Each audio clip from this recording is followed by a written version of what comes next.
強い社長になるポッドキャスト。この番組は数字がちょっと苦手な中小企業経営者の方のための番組です。日頃から多くの経営者の相談に乗っている中小企業診断士と税理士の2人の対談形式で、中小企業の現場の目線から専門知識を分かりやすく解説します。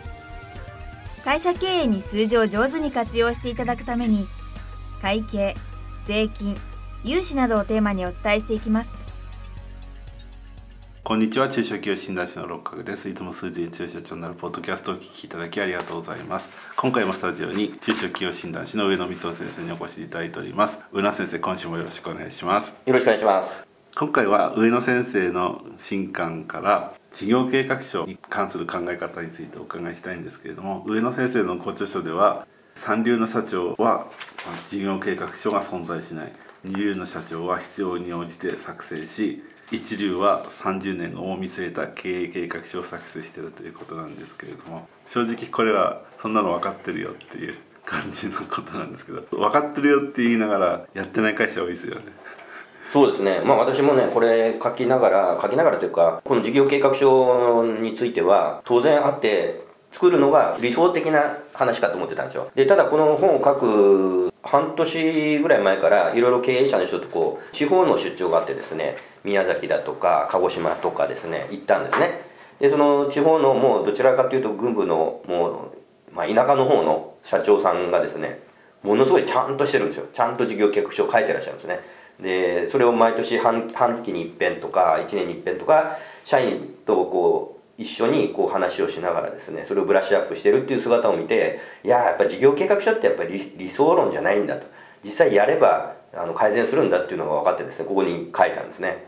事業計画書なんですけど、私は事業計画書って人によっていろんな意味があると思ってて、本当は一つのはずなんですけど、人によっていろんな意味があって、実は事業計画書の本って本屋さん行くといっぱいありますよね。はい。でなんで多いのかって考えると、半分ぐらいの理由は銀行から出せって言われるから事業計画書書かなきゃいけないっていうふうに思ってる人がいて、だから本もあるのかなと思ってるんですね。だから事業計画書っていう言葉を使う人の意味は、半分は融資を受けるために必要な資料って考えちゃってるんですけど、そういう意味では事業計画書なんて融資さえ受けられればそれでいいやっていう風な扱いを受けてるんじゃないかと想像してるんですよ。だからそれだったら、そういう融資を受けるためだけの事業計画書って意味がないよねっていうことになっちゃうと思うんですけど、さっき上野先生がおっしゃった事業計画書を使って会社の事業を改善してるっていうのは本当の意味の事業計画書で、事業計画書があることによって社内でその意思が統一されるし、今やんなきゃいけないことが分かるし、消極的と言いますかね、本当は面倒くさいんだけど作りたくない資料っていう意味の事業計画書だったら本当に意味がないですけど、会社を良くし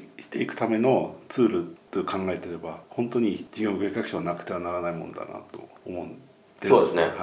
六角さんおっしゃる通り、事業計画書は資金調達とかのために作るっていうイメージの社長さん、半分ぐらいいらっしゃると思うんですけど、だからもう本当にすごい社員が少なくて、10人ぐらいでもここに書いてるように30年ぐらい先までですね見据えた事業計画書を現に作ってる社長を見てですね、絶対やっぱりこれはいいんだともう確信したんですよね。ほとんどの社長はなかなか作ってないし、社長の頭の中にあるんですけど、なんとなくだけどそれを文字に起こしてないんで行き当たりばったりみたいな感じなんですけども、やっぱり事業計画書を作ってると短期的な PDCA 回すとかですね、そういうのをきちんとできるので、やっぱりどんどんそういう会社って伸びてますね。で事業計画書に否定的な人って結構いるんですけど、口では否定はできないんですけど、行動でなかなか事業計画書は大切だよねって言いながら実際作んない人って、理由として考えられるのが、一つは例えばですね、30年後なんて分かんないじゃんと、30年後の事業計画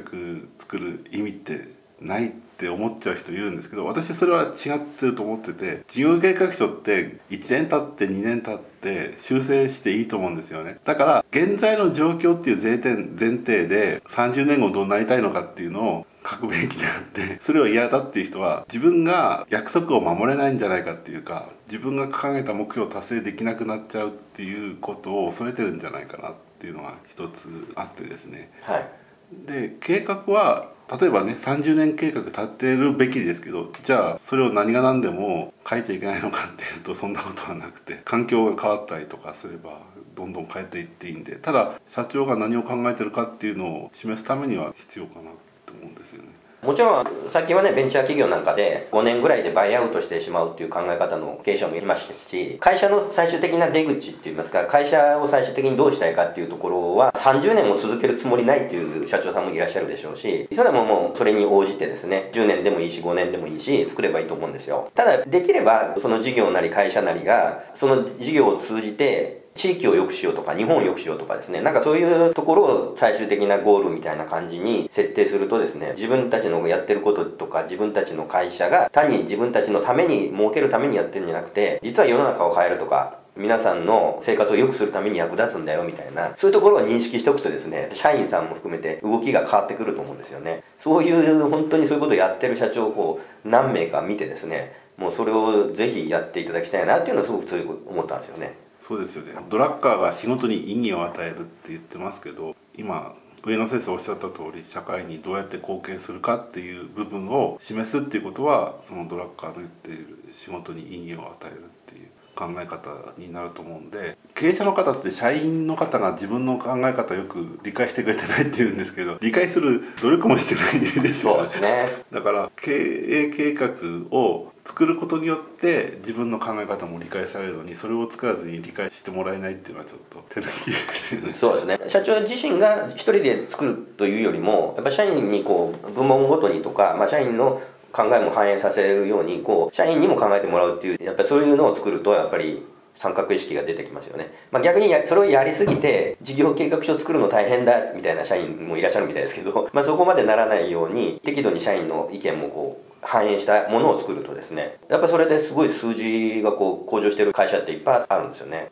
ですのでその事業計画を作るっていうのは上野先生おっしゃった通り三角意識をもたらすっていう意味もあるし、他にもたくさん副次的効果があるんですよね。例えば自分の関わってる仕事、自分の担当してる仕事が会社にとってどうなるのか、それが社会にどうつながってるのかっていうのは分かるだけでもやりがいって感じるし、計画通りにいかなかったら何が悪かったのか、計画を上回ったら何が良かったのかっていうことを振り返ることができるので、それがノウハウにもなっていくし、計画っていうのは否定的な人っていうのは予想を立てるっていう意味で考えちゃうんですけど、予想ではなくてコミットメントみたいな感じですよね。そう考えればもっと前向きになれるのかなと思うんですけどね。そうですね。やっぱりゴールっていうか到達したい、私はこの本でも書いてる通り目線って書いてるんですけど、目線を定めてそこに到達するための道筋っていいますかねを書くのが事業計画書かなと思ってまして、当然その中にはアクションプランとかどういう日々の行動をしていくかっていうのも盛り込むと、もうあまり迷うことなくそれをやっていければいいというふうに社員さんもこう思うので、非常にその辺が効果があると思いますね。ですので事業計画っていうのがなんかその計画っていう言葉がどうしてもプランですよね。プランだから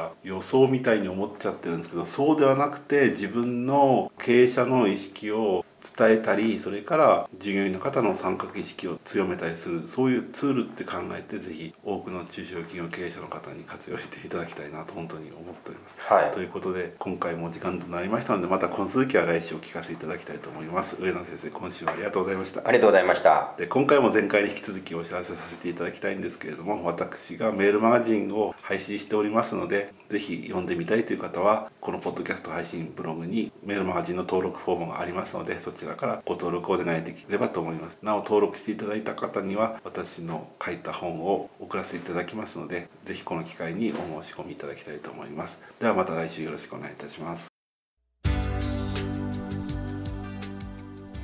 今回の対談はいかがでしたでしょうか。この番組では公開質問を募集中です。2人のキャスターに回答してほしいという質問はこの番組の配信ブログの専用フォームで受付しています。ぜひお寄せください。またご意見ご感想も同様に専用フォームでお受けしております。配信ブログは検索エンジンで数字に強い社長と検索し最初に出てくるブログです。それでは次回もどうぞお楽しみに。